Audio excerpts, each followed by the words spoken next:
Students, my self Ronak मंत्री। आज हम स्टार्ट करने जा रहे हैं एक नया चैप्टर जिसका नाम है हमारे पास work, energy and power. Work, energy और पावर तीनों चीज क्या होती है, आपस में इंटर रिलेटेड होती है, मतलब आपस में संबंधित होती है।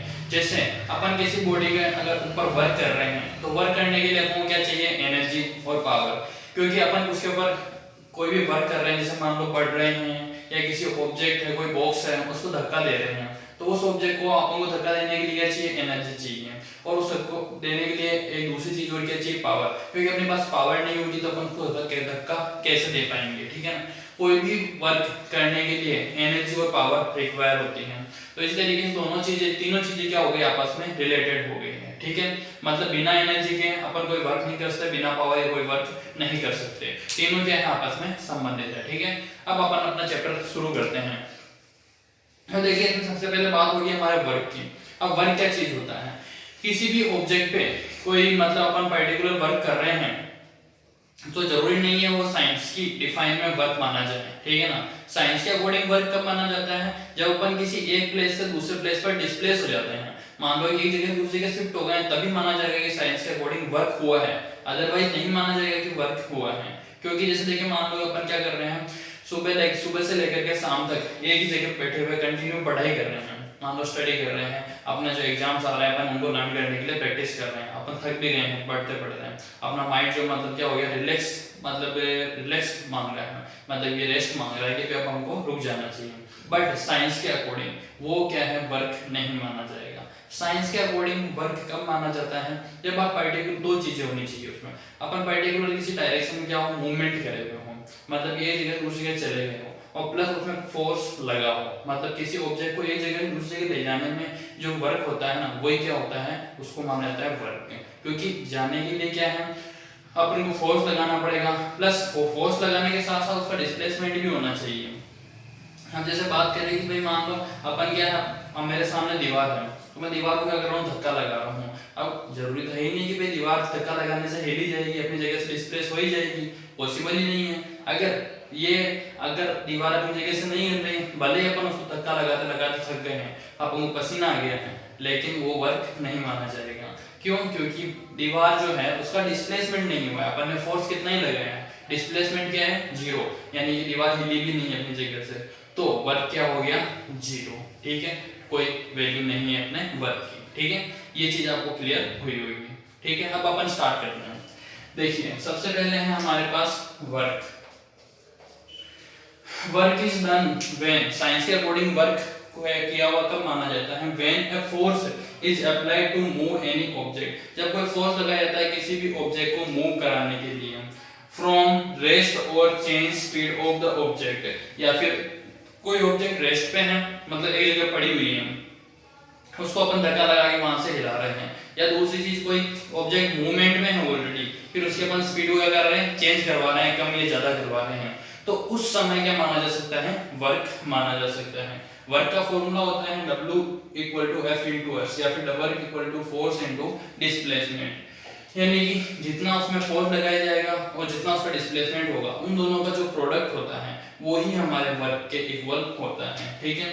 अब आगे, work is scalar quantity. Work क्या है, स्केलर क्वांटिटी। स्केलर क्वांटिटी मतलब कि भाई उसकी कोई भी डायरेक्शन नहीं होती, वर्क की कोई डायरेक्शन नहीं होती है, एंड इट्स वैल्यू में बी पॉजिटिव और नेगेटिव, इसकी वैल्यू पॉजिटिव भी हो सकती है, नेगेटिव भी हो सकती है, किसकी, वर्क की। अब पॉजिटिव कैसे होगी, नेगेटिव कैसे होगी, ये चीज अपन समझते हैं। जैसे देखिए कोई कार है, अपने इस डायरेक्शन में मूवमेंट करके आ रही है, अपन आपसे आगे खड़े हो जाते हैं और उस कार को पीछे की तरफ धक्का लगाने की कोशिश कर रहे हैं, क्या अपने धक्का लगाने से कार पीछे मूवमेंट हो जाएगी, क्या नहीं होगी। भले ही अपन कितने धक्का लगाएं, बट कार की डायरेक्शन क्या होगी, जाने की इस तरफ ही होगी, तो कार अपनी दिशा से नहीं मुड़ पाएगी, ठीक है ना। तो मतलब अपन फोर्स लगा रहे हैं इस तरफ, लेकिन मूवमेंट हो रहा है इस तरफ, ठीक है, तो इस टाइम क्या होगा, वर्क नेगेटिव होगा। क्यों, क्योंकि अपना फोर्स इस डायरेक्शन में है और कार इस डायरेक्शन में मूवमेंट कर रही है। डिस्प्लेसमेंट और फोर्स की डायरेक्शन अगर डिफरेंट है तो वर्क नेगेटिव माना जाएगा। अगर अपने पास कोई ऐसे मार्कर है, अपन क्या कर रहे हैं, इसको धक्का लगा के आगे की तरफ ले जा रहे हैं, अगर डिस्प्लेसमेंट भी इस डायरेक्शन में हो रहा है, फोर्स भी इसी डायरेक्शन में लग रहा है, सेम डायरेक्शन में है दोनों, तो फिर जो अपने पास वर्क होगा वो पॉजिटिव माना जाएगा, ठीक है। देखिए इफ द फोर्स और कंपोनेंट्स ऑफ फोर्स, या तो फोर्स या फोर्स का component and displacement are in the same direction, अगर सेम डायरेक्शन में है then work done will be positive, तो वर्क कैसा होगा, पॉजिटिव होगा। If force is in opposite direction, अगर फोर्स अपोजिट डायरेक्शन में है टू द डिस्प्लेसमेंट के, तो then work done will be negative, तो उस समय वर्क को नेगेटिव माना जाएगा। ठीक है, ये चीज क्लियर हुई होगी आपको।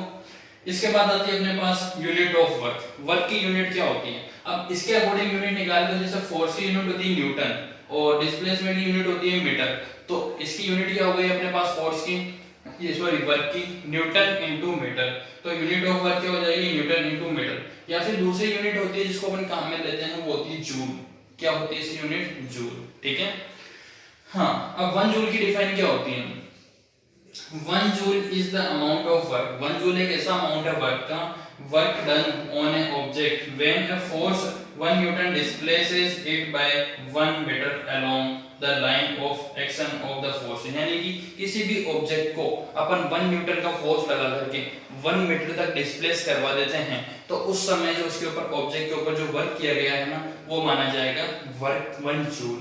ठीक है, हाँ, नेक्स्ट एनर्जी, अभी तक तो अपन ने बात करी वर्क की, अब आई है एनर्जी। एनर्जी क्या है, किसी भी वर्क को करने के लिए जो हमें रिक्वायर होती है वो है energy. The object which does the work losses energy and object which work is done gains energy, object जिसके ऊपर वर्क किया जा रहा है उसको मिल रही है एनर्जी, और ऑब्जेक्ट जिस जो वर्क कर रही है वो क्या कर रही है, एनर्जी लॉस कर रही है। अपन कोई भी वर्क करेंगे तो अपनी एनर्जी क्या होगी, खत्म होगी, मतलब लॉस होगी। अपन जिस ऑब्जेक्ट के ऊपर वर्क कर रहे हैं वो एनर्जी गेन कर रही है, तो मतलब वो आगे डिस्प्लेस हो जाएगी, मतलब उसको एनर्जी मिलने की वजह से, मैंने इसको धक्का लगाया तो धक्का लगाने की वजह से इसने एनर्जी ली और ये आगे पहुंच जाएगा, बट मेरे हाथ से एनर्जी तो क्या हो गई, लॉस हो गई, ऐसे। ठीक है, the capacity of doing work is called energy, यानी किसी भी वर्क को करने की जो कैपेसिटी होती है उसको क्या बोलते हैं अपन, energy. The unit of energy is joule, unit क्या होती है एनर्जी की, जूल। जो यूनिट वर्क की होती है वही यूनिट जूल की होती है। 1 kilo joule equal to 1000 joule होते हैं, ये आपको याद रखना है। ठीक है, अब आ रहा है इसके बाद अपने पास फॉर्म्स ऑफ एनर्जी। एनर्जी की अलग अलग फॉर्म्स कौन कौन सी होती हैं, उनको थोड़ा सा अपन शॉर्ट टर्म में समझने की कोशिश कर रहे हैं। देखिए, सबसे पहले है हमारे पास मैकेनिकल एनर्जी। मैकेनिकल एनर्जी मतलब कोई भी वर्क करने में जो एनर्जी होती है, जैसे मान लो बाय पोजीशन एंड मोशन, अपन एक जगह दूसरी जगह चले गए या अपन एक जगह बैठे हुए हैं, तो दोनों को मिला करके जाना आना जो मतलब वो एनर्जी होती है ना, वहाँ पे खर्च, उसको बोलते हैं mechanical energy. Mechanical energy kinetic energy और पोटेंशियल एनर्जी का सम ही होता है। ठीक है ना, जैसे कि भाई काइनेटिक एनर्जी वो अपन लास्ट में देखेंगे एक बार। ठीक है, देखिए मैकेनिकल एनर्जी। अब इसके बाद आ रही है हीट एनर्जी। किसी भी ऑब्जेक्ट को गर्म करने की वजह से उसमें क्या होगी, हीट होगी। उस हीट की वजह से जो एनर्जी मतलब जनरेट होती है ना, उसको बोलते हैं हीट एनर्जी, या फिर energy due to heat, heat की वजह से पैदा होने वाली एनर्जी को हीट एनर्जी बोलते हैं। फिर आती है अपने पास केमिकल एनर्जी। कोई भी केमिकल रिएक्शन होता तो आपने देखा होगा, या तो उसमें एनर्जी इन्वॉल्व होगी या रिलीज होगी, तो उसमें समय जो एनर्जी काम आती है ना, उसको बोलते हैं chemical energy. Energy by chemical reaction, किसी भी केमिकल रिएक्शन में जो एनर्जी काम आ रही है उसको बोला जाता है केमिकल एनर्जी। फिर आ रहा अपने पास इलेक्ट्रिकल एनर्जी।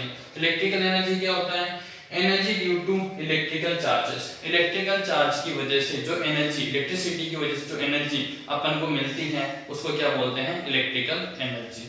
फिर आ रही है अपने पास ग्रेविटेशनल एनर्जी। ग्रेविटेशनल एनर्जी क्या होती है, अब जैसे मैं इस ऑब्जेक्ट मेरे पास मार्कर है, इसको छोड़ूंगा तो ये कहां चला जाएगा, नीचे की तरफ जाकर के गिर जाएगा। किसकी वजह से गिरा, ग्रेविटेशनल फोर्स की वजह से। तो ग्रेविटी की वजह से जो एनर्जी काम कर रही है इस मार्कर के ऊपर, वो है अपने पास ग्रेविटेशनल एनर्जी। ठीक है, समझ में आया होगा। The force of attraction due to gravity, यानी जो इस फोर्स से ग्रेविटी के थ्रू ऑब्जेक्ट इसको अट्रैक्ट किया जा रहा है वो है ग्रेविटेशनल एनर्जी।